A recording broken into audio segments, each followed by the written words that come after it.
16 years old and I decided that I wanted to have sex with the guy that I was dating. And the guy that I was dating was this very lovely guy. Let's give him the name of Paul. He was a very nice guy, very sweet guy. Like, he would get food for me, like, we would talk a lot, but we were 16 and I don't know why, it doesn't feel like that long ago, but I also feel like I was so young back then, and I kept getting into these long-ass relationships for not really any reason other than that the guy was nice to me. So I was in a relationship with this guy, and the relationship was just kind of like not really going anywhere. Like, I feel like we would just talk about stuff, and that was the whole relationship, and I was like, you know what, I want some excitement.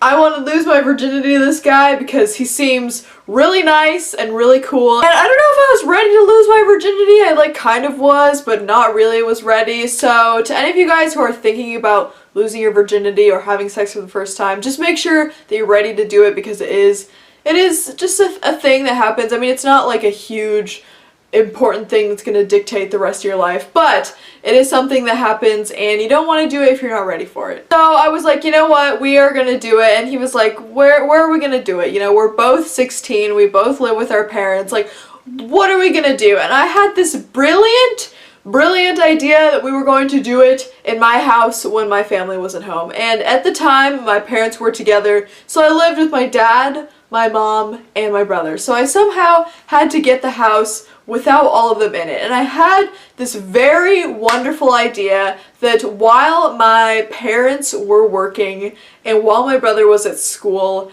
that I would invite my boyfriend over and we would do the thing. Me and Paul would do the thing. We would do the whole sex thing. It would be really just amazing and awesome. And so there was one day that just happened to work out for everyone.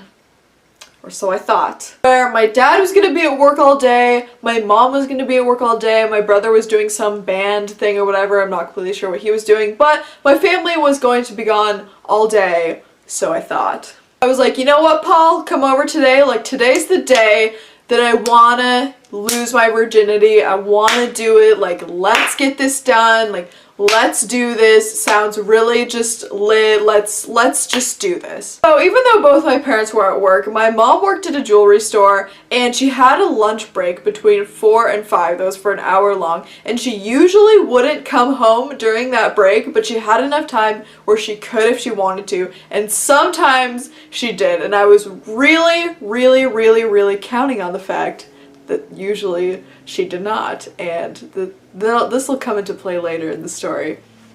But I invite him over, he comes over probably at about 2-ish or whatever, and we're just, I don't really know how to say it, we just kind of start kissing and stuff. It was really interesting. I was really nervous. I didn't really know what I was doing. I was like scared. I was like sweating. I was stressed that my parents would come home. Like, I was just very stressed. And so he takes off his clothes and he puts them like on the couch, like in the living room, which this is how my house is set up. So there's the living room, there's the dining room, there's like downstairs, the basement, and then there's my room and the bathroom and my brother's room. So he's putting his stuff basically just like all in the entranceway, like a lot of his clothes, like his wallet, his shoes, all of that stuff. And then we go to my room and we kind of do it, like, I don't really know how to explain it, but like, it was just, the whole ordeal probably lasted about 10 seconds or 15 seconds. Like, I don't even know if it technically counts as like losing my virginity. Like, there was a penis in me, but like, it was literally for so short that I had no idea just what really happened, and no one really knew what they were doing, and like, it was painful and like awkward, and we used a condom, but it was bright purple, which just made everything way more awkward and hilarious. So we did it for like 15 seconds or something. It wasn't even real sex, honestly. And I was like, okay, I guess that was losing my virginity. Wow, I don't really want to do this again. Like, this hurts. I'm not a big fan of this. This doesn't sound like a fun time. And so it was just so awkward. And then we're just kind of chilling on my bed, like talking about stuff, like being like, what the fuck was that? I don't really know. And I get a call from my mom, and she says that she's on her way home to get lunch, and she was almost there. And I started freaking out. I don't know why I didn't think to just let my boyfriend Paul just leave, like have him put on his clothes and just just fucking leave. But no, I thought that it would be a very great idea to pretend that I was taking a shower and to have him hide in the shower with me. So I went downstairs to unlock the door and I pretended like I had just been in the shower for a while, and I had my towel wrapped around me and I was like, yeah, like, this is good, like, yeah, I was just taking a shower, like, I'm just gonna shower now, okay mom, like, don't bother me, okay, bye. So my mom, she already knows.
Something is up. I don't know what is it about moms, but moms know when stuff is up. Like, moms can read your mind, I swear to God. I don't know how they do it, but moms know. So I ran back upstairs to the shower where Paul was hiding, and he was just kind of crouched, like, literally on the bottom, like, in the bathtub, just crouched like this, afraid. And we were just kind of chilling. I was like washing my hair. I was like, you know, might as well just take an actual shower while I'm in here. So I had the shower running, I was washing my hair, and I heard my mom walk upstairs, and I heard her stop in the living room. And in that moment, I remembered that all of Paul's clothes, including his wallet and shoes, were on the living room couch. And I was like, oh fuck! Oh fuck. What am I gonna do? I was originally thinking, oh, like maybe she'll think they're my brother's clothes, like they're kind of similar sizes, like they kind of wear similar things. But then I remembered that the wallet was there and I was like, fuck! Because she probably opened up the wallet, saw Paul's ID and Paul's credit card and Paul's cash and was like, this isn't William, this isn't Sonia's brother. There's a boy in this house right now. And so she knocks on the door and she goes, I know you guys are both in there. You better get out right now. I don't want to embarrass you, but you need to get out right now. And I was literally just in the shower. Like, picture this. In the shower, naked, with Paul, who's also naked, just freaking out like, shit. Fuck, what are we gonna do? What are we gonna do? So I put on a towel and I give him a towel, and because all of our clothes are like scattered around the house, we come outside and we're just like, hey. And my mom, she wasn't that mad at first to my face, but later when Paul left, girl, R.I.P. me, honestly. It was so embarrassing. It was literally like the biggest walk of shame of my entire fucking life. So embarrassing. And we're just sitting there and my mom makes us sit at the dining room table and she brings us like water and is like just talking with us like, oh, how are you doing? How are you? Wonder what you guys are doing here. And we're just like, Then she makes Paul give her his parents' number and calls them right there and tells them what just happened, basically.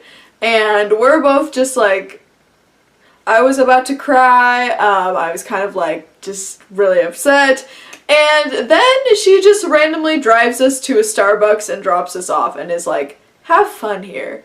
And we're just like, we don't really know what to do. We're just really stressed out. So we walk around for a really long time. We look at the pet store. We're just walking around downtown trying to figure out our lives.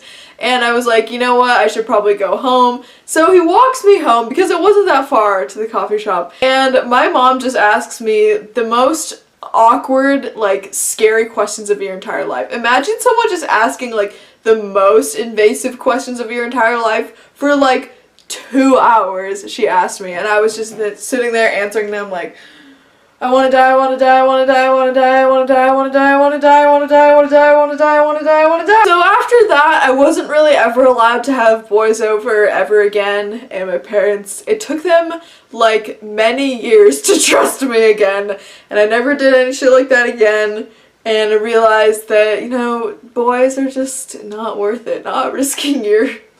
My Uber driver inappropriately touched me. Story time. So this past weekend, me and my friend went to a club and I got really drunk, you guys. Like almost blackout drunk, but I could still remember everything. Now, at the end of the night, instead of having my friend drive me home, I decided to get an Uber. When the guy gets there, I get in his car, and at first he's being like super nice, super polite, but then it gets a little creepy. He started asking me about my living situation, and obviously that's creepy, so I lied to him and told him that I live with a whole bunch of people when I really don't. To which he says, oh damn, if you lived alone, I would definitely get somebody to come to your house and give you a massage. So I tried to play him off until I got home, but he kept on talking about giving me a massage. And obviously I was really uncomfortable with the situation. Finally, we pull up to my house, and right before I get out, this man turns around and squeezes the upper part of my thigh, and he's like, do you like that? Do you like how that feels? I basically had to smack him off me and jump out the car.